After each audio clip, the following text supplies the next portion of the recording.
அனைவருக்கும் வணக்கம். பிரம்மஸ்ரீ பத்ரிஜி அவர்களுக்கும் வணக்கம். குளோபல் புத்தாஸ் டீம் சார்ந்த அனைவரையும் வரவேற்கிறேன். நான் இன்று பேசும் தலைப்பு ரமண மகரிஷியின் நான் யார். உடல் நான் இல்ல, மனம் நான் இல்ல, நான் யார் என்று உணர்ந்தவர்களை பண்டைய இந்தியாவுல பகவான் என்று கூறுவாங்க. இந்த பகவான் ரமண மகரிஷி பத்தி தான் இந்த புத்தகத்துல பார்க்கிறோம். இந்த புத்தகம் உருவானதை பத்தி முதல்ல நம்ம பார்க்கலாம். பகவான் ரமண மகரிஷி திருவண்ணாமலையில விருப்பாச்ச என்ற குகையில தியானம் செஞ்சுட்டே வந்தாரு. அவரை பார்க்க மக்கள் போய் பார்த்துட்டு வந்தாங்க. அப்ப சிவபிரகாசம் பிள்ளை என்ற அன்பர் மட்டும் ரமண மகரிஷிகிட்ட, நீங்க மௌனமா இருந்தா எப்படி, நாங்க எப்படி ஞானத்தை எல்லாம் தெரிந்து கொள்வது அப்படின்னு கேட்டாரு. ரமண மகரிஷி அதற்கு மனம் இசைந்து அவரு சிவபிரகாசம் பிள்ளை கேட்கிற கேள்விக்கெல்லாம் பதில் எழுதி கொடுக்கிறாரு. சிவபிரகாசம் பிள்ளை அதை தொகுத்து வச்சுட்டே வந்தாரு. மற்ற அன்பர்களை சொல்றாங்க, இதை நம்ம புத்தகமா வெளியிடலாம் அப்படின்னு சொல்றாங்க. இந்த யோசனையை கேட்டு அந்த சிவபிரகாசம் பிள்ளை தொகுத்து வச்சது எல்லாத்தையுமே ரமண மகரிஷிட்ட கொண்டு போய் கொடுக்குறாங்க. அவர் அதை எளிமையாக்கி கொடுக்கிறாரு. இதுதான் நான் யார் என்ற ஆத்ம விசாரமாக வெளிவந்தது. ஃபர்ஸ்ட் தமிழ்ல வெளிவந்துச்சு, அதுக்கப்புறம் இங்கிலீஷ்ல வந்துச்சு. இங்கிலீஷ்ல படிக்கிறவங்க எல்லாரும் அவங்க தாய்மொழியில அதை மொழிபெயர்த்துக்கிட்டாங்க. அவர் முன்னுரையில என்ன சொல்றாருன்னா, நம்ம பத்தி சொல்றாரு, நம்மளோட தன்மையை பத்தி சொல்றாரு. நம்மளோட தன்மையே ஆனந்தமயம் தான் சொல்றாரு. ஆனந்தமயம் தான் நம்மளோட சுபாவம். அதனாலதான் நம்மளையே நம்மால் நேசிக்க முடிகிறது, நம்ம குடும்பத்தையும் நேசிக்க முடிகிறது, சுற்றியுள்ள அனைவரையும் நம்மளால நேசிக்க முடியுது. இதற்கு காரணம் நம்மளோட தன்மையே ஆனந்தமயம்தான். அடுத்தது நம்மளோட இருப்பின் தன்மையை சொல்றாரு. இருப்பின் தன்மை என்ன எப்படி இருக்கும் அப்படின்னா, அதுவும் சுகமும் ஆனந்தம் தான் நம்மளோட இருப்பின் தன்மை. எப்படி இருப்பின் தன்மையை நம்ம எப்படி உணர்றது அப்படின்னா, நாம நைட்ல தூங்குறப்ப மனம் தொணன்னு பேசுறத நிறுத்துது. இப்ப ஆழ்ந்த தூக்கத்துல நம்ம இருப்பின் தன்மையில தான் இருக்கிறோம். இந்த இருப்பின் தன்மையில இருக்க நாம இந்த அந்த தூங்கி எழுந்தவுடன் நம்ம ஃப்ரெஷ்ஷா ஃபீல் பண்றோம். நம்ம தூங்கி எழுந்தவுடன் ஃப்ரெஷ்ஷா ஃபீல் பண்றதுக்கு காரணமே நம்ம நைட்டெல்லாம் இருப்பின் தன்மையில இருந்ததுதான் அப்படின்னு சொல்றாரு. அடுத்தது ஆத்மஸ்வரூபத்தை பத்தி சொல்றாரு. ஆத்மஸ்வரூபம் ஒருத்தரும் நிலையான ஆனந்தத்தை தேடி ஓடிட்டே இருக்காங்க. அந்த நிலையான ஆனந்தம் எங்க இருக்குதுன்னா நமக்குள்ளதான் இருக்குது. அந்த நிலையான ஆனந்தம் தான் ஆத்மஸ்வரூபம் அப்படின்னு சொல்றாரு. அடுத்தது இதுக்கு உதாரணமா நம்ம என்ன சொல்றோம்னா, ஒரு திருடன் திருடிட்டே இருக்கான் அப்படின்னா திருடுறதுதான் அவனுக்கு ஆனந்தம். ஒருத்தர் பணம் சேர்த்திட்டே இருக்காங்க அப்படின்னா பணம் சேர்க்கறதுதான் அவங்களுக்கு ஆனந்தமா இருக்கு. ஒருத்தர் நகையை சேர்த்துட்டே இருக்காங்க, அப்ப நகையை சேர்க்கறதுதான் அவங்களுக்கு ஆனந்தமா இருக்கு. அப்போ நான் யாருன்னு பத்தி தெளிவா சொல்றாரு. என்னன்னா, வெளியுலக பொருள்களை தேடி நம்ம ஓடிட்டே இருக்கோம். அது அறியாம. அந்த அறியாமையில இருந்து நம்ம வெளியே வரணும்னா, நான் யார் என்று நமக்குள்ளேயே கேள்வி கேட்டு தன்னிலை உணர வேண்டும் சொல்றாரு. உடல் நான் இல்ல அப்படின்னு தெளிவா விளக்கம் சொல்றாரு. எப்படி உடல் நான் இல்லைன்னு சொல்றது அப்படின்னா, ஃபர்ஸ்ட் ஒன்னொன்னா சொல்றாரு. என்ன அப்படின்னா, நம்ம சாப்பிடுற சாப்பாடு இருக்குல்ல, அது 7 தாதுக்களாக பிரிஞ்சு எங்கெங்க போகுது அப்படின்னா, எலும்பு, சதை, ரத்தம், மஞ்சை, மாமிசம், சுக்கிலம் என்ற 7 உறுப்புகளுக்கு போகுது. அந்த 7 தாதுக்களும் நான் இல்லை அப்படிங்கிறாரு. அடுத்தது ஞானேந்திரியங்கள், கண் பார்த்தல், காது கேட்டல், நாக்கு சுவைத்தல், மூக்கு நுகர்தல், தோல் தொடுதல், இந்த ஞானேந்திரியங்களும் நான் இல்லைங்கிறார். என் கண்ணு தானே, நான் தானே பாக்குறேன், நான் இல்லைன்னு எப்படி சொல்றது நம்ம கேட்போம். உதாரணமாக ஒரு பாட்டு பாடிட்டு இருக்குது, அதை நம்ம கேட்கிறோம். அதே நாம தூங்கிட்டு இருக்கிறோம் அப்படின்னா அந்த பாட்டை நம்மளால கேட்க முடியல. காது இருக்குது தானே, ஏன் கேட்க முடியல? அந்த அந்த நம்ம பாட்டை நமக்குள்ள இருக்கிற ஒரு தன்மை நம்ம காதின் வழியாதான் கேக்குது. அதுதான் இந்த காது நான் இல்லைன்னு சொல்றாரு. அடுத்தது கர்மேந்திரியங்கள் பத்தி சொல்றாரு. நம்ம பேச உதவும் தொண்டை, நடக்க உதவும் கால், கொடுப்பதற்கும் எடுப்பதற்கும் உதவும் கைகள், உடலில் உள்ள கழிவுகளில் வெளியேற்றும் பாகங்கள், சிற்றின்பத்திற்கு உதவும் பாகங்கள், இந்த கர்மேந்திரியங்கள்லாம் நான் இல்லைங்கிறாரு. அடுத்தது நம்ம நம்ம சுவாசிக்கிற வாயுக்கள் 5 விதமாக பிரிஞ்சு 5 விதமான வேலைய செய்யுது. இந்த வாயுக்களும் நான் இல்லைங்கிறாரு. ஃபர்ஸ்ட்டு என்ன சொல்றாரு அப்படின்னா, 7 தாதுக்களும் நம்ம உடம்புல உள்ள 7 தாதுக்களும் நான் இல்லன்னு சொல்றாரு. ஞானேந்திரியங்களும் நான் இல்ல, கர்மேந்திரியங்களும் நான் இல்ல. நம்ம சுவாசிக்கிற வாயுக்கள்ல அந்த 5 விதமான வேலை செய்ற அந்த வாயுக்களும் நான் இல்ல. அப்ப இது எல்லாமே நான் இல்ல அப்படின்னா, இந்த உடலும் நான் இல்லன்னு தெளிவா விளக்கம் கொடுக்குறாரு.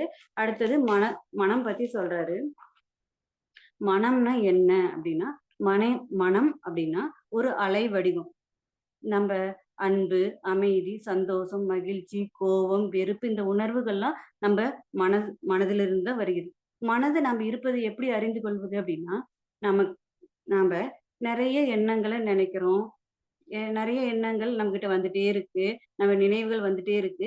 இந்த நினைவுகள நம்ம கவனிக்கிறனால தான் மனம் இருப்பதே நம்மளுக்கு தெரியுது. உதாரணமாக, நம்ம எப்படி தெரிஞ்சுக்கலாம் அப்படின்னா, ஒரு பெரிய கட்டடம் எடுத்துக்கிறோம்.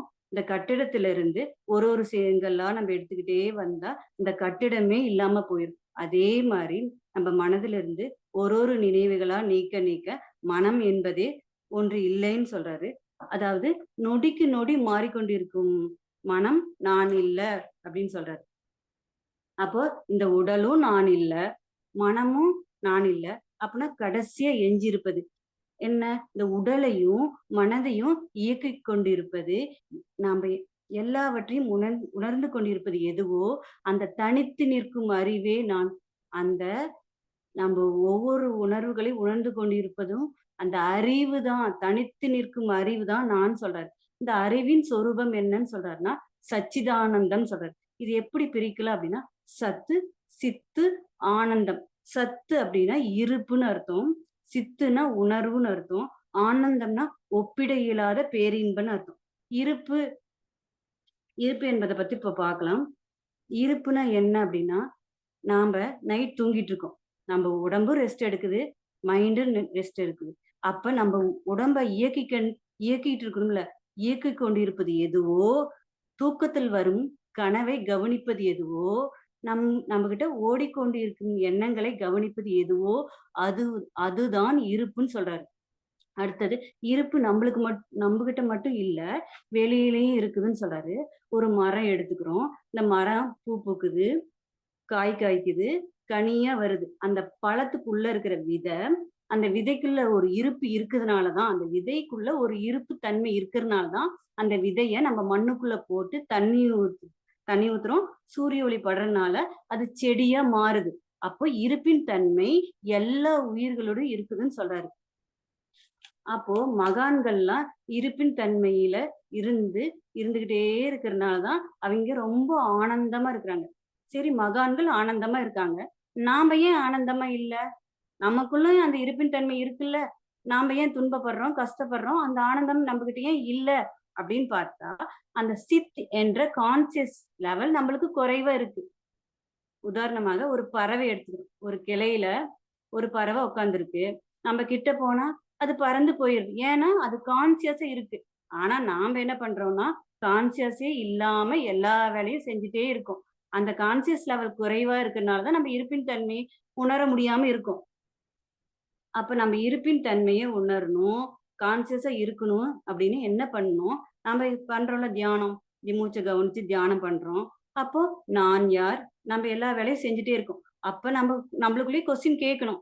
நான் உடல் நான் இல்ல, மனமும் நான் இல்லன்னா, அப்ப நான் யார்? நான் யாருன்னு நம்ம கேள்வி கேட்க ஆத்ம விசாரணை பண்ண அந்த ஆத்மா விழிப்பாகும். இந்த மனம் கொஞ்சம் கொஞ்சமா அடங்கும்ன்னு சொல்றாங்க. இதுக்கு ஒரு குட்டி கதை பார்க்கலாம். ஆனந்தம் நமக்குள்ள தான் இருக்குதுன்னு சொல்லிட்டு ஒரு குட்டி கதை பார்க்கலாம். ஒரு ஞானி ஒரு ஊர்ல ஒரு ஞானி இருந்தாரு. அவர பார்க்க மக்கள் எல்லாம் கூட்டம் கூட்டமா வந்துட்டு இருந்தாங்க. அந்த ஞானியோட முகத்துல ஒரு ஆனந்தம், சிரிப்பு, ஞானம் எல்லாம் நிறைந்திருக்கு.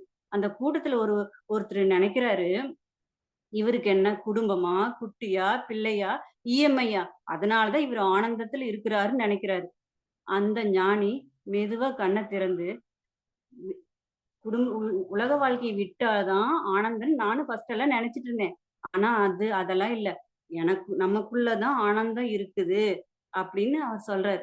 ஐயோ, நம்ம நினைச்சது இவருக்கு எப்படி தெரிஞ்சுச்சு அப்படின்னு அவரு ஆச்சரியப்பட்டு, சாமி, நான் படிச்சு முடிச்சோடனேயும் நான் ஆனந்தமா தான் இருந்தேன். எனக்கு கல்யாணம் ஆச்சு, அப்பயும் ஆனந்தமா தானே இருந்தேன். என்னோட குழந்தை பிறந்துச்சு, அப்பயும் நான் ஆனந்தமா தானே இருந்தேன். ஆனந்தம் என்ன? நமக்குள்ளதான் இருக்கு, வெளியில இல்லைன்னு சொல்றீங்க அப்படின்னு கேட்கிறப்ப, இப்ப நீங்க நீங்க ஒண்ணு ஆசைப்படுறீங்க. ஒரு ஆசை நமக்குள்ள கிளம்புதுன்னா, அந்த ஆசை அந்த மனம் என்ன பண்ணுது அப்படின்னா, ஆ அந்த ஆத்மஸ்வரூபத்திலிருந்து அந்த மனம், அந்த ஆசைப்பட்டோனையும் வெளிய வந்து, அந்த ஆசைய நிறைவேற்று செயல்ல ஈடுபடுது.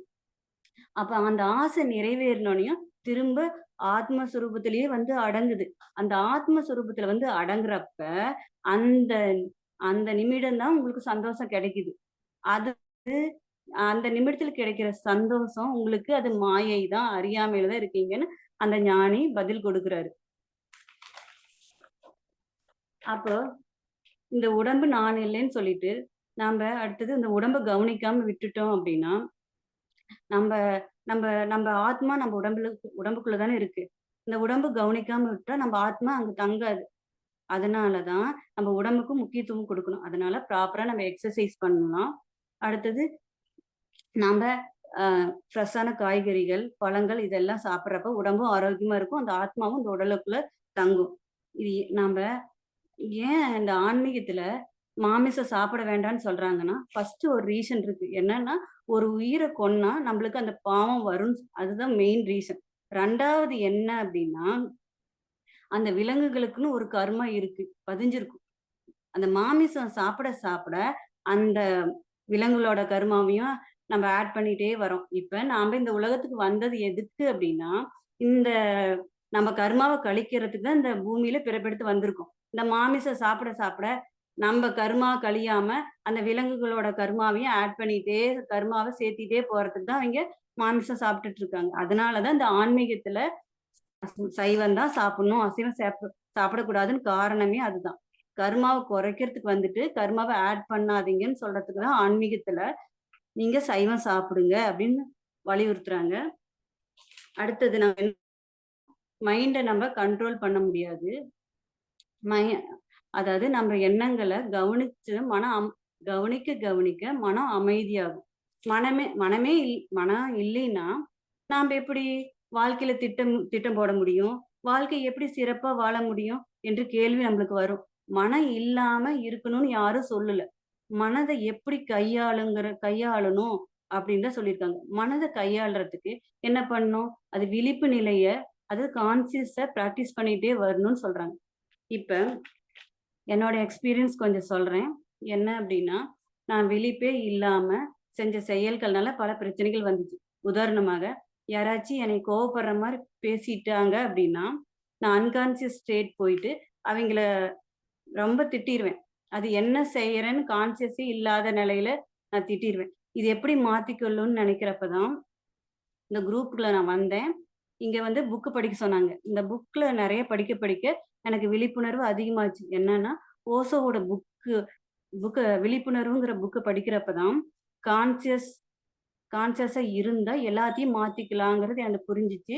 திரும்பவும் மகாத்மா காந்தியோட சத்திய சோதனை படிக்கிறப்ப, சகிப்புத்தன்மையோட இருக்க முடியுங்கிற உணர்வு ஏற்படுச்சு. இது 2யும் நான் பிராக்டிஸ் பண்ண, யாராச்சும் திட்டுனாங்கன்னு கோவப்படுறப்ப, அந்த கோவத்த கவனிக்க நான் அமைதியா இருக்க முடிஞ்சுச்சு. சில சமயத்துல அந்த பிராக்டிஸ நான் மறந்துட்டேன், கவனிக்கலங்கிறப்ப, அந்த கோவத்தினால பல பிரச்சனைகள் சந்திக்க நேரிட்டது எனக்கு.